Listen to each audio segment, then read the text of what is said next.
I survived the eruption of Mount St. Helens, 1980. Questions and answers about the eruption of Mount St. Helens. Why did I write about the eruption of Mount St. Helens? The eruption of Mount St. Helens in 1980 was one of the most environmentally destructive in world history. It was the most powerful natural disaster ever recorded in America, more powerful than Hurricane Katrina in 2005 or the San Francisco earthquake of 1906. And yet many people under the age of 30 have barely even heard of it. How can that be? We tend to remember disasters that result in large numbers of human deaths.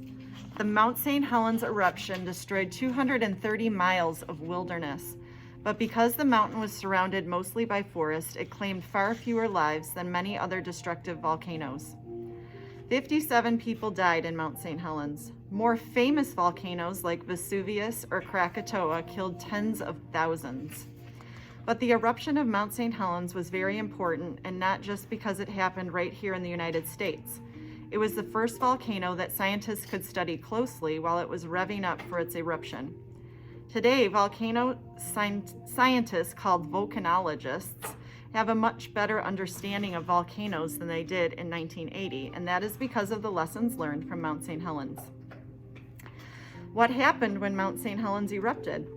On the morning of May 18th, Mount St. Helens erupted with the force of a 1 megaton nuclear bomb, which is equal to 10 million tons of dynamite.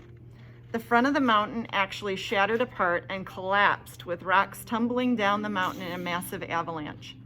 The explosion created a cloud of ash, smoke, and gas that shot more than 12 miles up into the sky.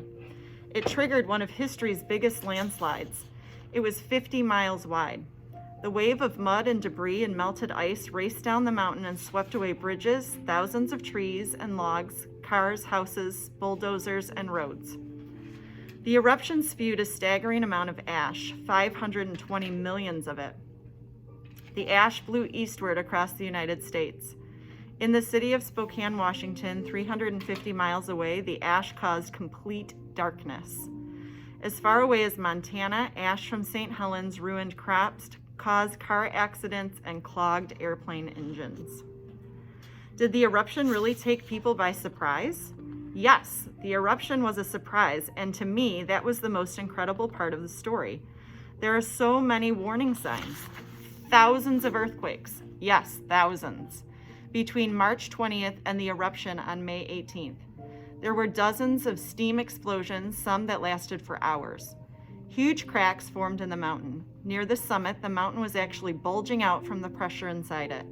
Just 2 years before, 2 scientists wrote a research paper warning that St. Helens was likely to erupt in the coming years. And yet, the eruption on the morning of May 18th was a true surprise, even to scientists. The mountain had quieted down in the weeks right before. Most scientists had thought there would be some very dramatic warning before it exploded, but the warning never came. 1 minute the mountain was peaceful, and the next it erupted with a violence that few had ever imagined. Are scientists better able to predict eruptions today? Yes. Today, scientists have far better tools for studying volcanoes. They have computer programs that can analyze huge amounts of data in seconds. They have lasers that can detect whether melted rock, magma, is rising up through the volcano. But what truly changed volcano science was the eruption of Mount St. Helens. Scientists from all around the world have studied every second of that eruption. This work has helped scientists better understand the warning signs that often lead to volcanic eruptions. Could St. Helens erupt again? Yes, in fact, it already has many times since 1980. Some of the eruptions have released huge clouds of ash into the sky. In 2004, it spewed 26 billion gallons of lava. How did they measure that? I wish I knew. But none has come close to the fury of the 1980 eruption. What are the world's most dangerous volcanoes? There are 1,500 volcanoes in the world that could be active, from the lava-spewing Kilauea of Hawaii to the steaming Katla of Iceland to the quietly beautiful Mount Fuji in Japan. About 160 of the world's most active volcanoes are located in a horseshoe-shaped area surrounding the Pacific Ocean. This ring is called the Ring of Fire. The Cascade Mountain Range, where St. Helens is located, is part of this ring. Any active volcano is dangerous, but what makes a volcano perilous to humans is mainly its location. Volcanoes located near big cities are far more dangerous than those in remote areas. The eruption of Mount St. Helens could have killed thousands if it had been near a more crowded area. Are there some more interesting facts?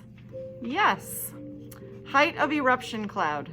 The main volcanic cloud rose to between 12 and 15 miles into the sky, into the Earth's stratosphere. Number of earthquakes before the eruption, more than 2,000. Area destroyed by the eruption, about 230 square miles, more than 3 times the size of Washington, D.C. Size of landslides, 23 square miles. Depth of landslide, roughly 100 feet. Speed of landslide, 70 to 150 miles per hour. Distance traveled by ash cloud. Ash could have circled the globe 3 times. Small amounts of ash fell over 22,200 square miles. Height of St. Helens before the eruption, 9,677 feet. It was the 5th tallest mountain in the Cascades. Height after the eruption, 8,363 feet. It is now the 14th tallest mountain. Number of bridges destroyed, 27. Miles of highway destroyed, 185. Number of trees destroyed, roughly 3 million. If you are interested in I Survived books that talk about historical events, I would encourage you to check them out. There are many I Survived books.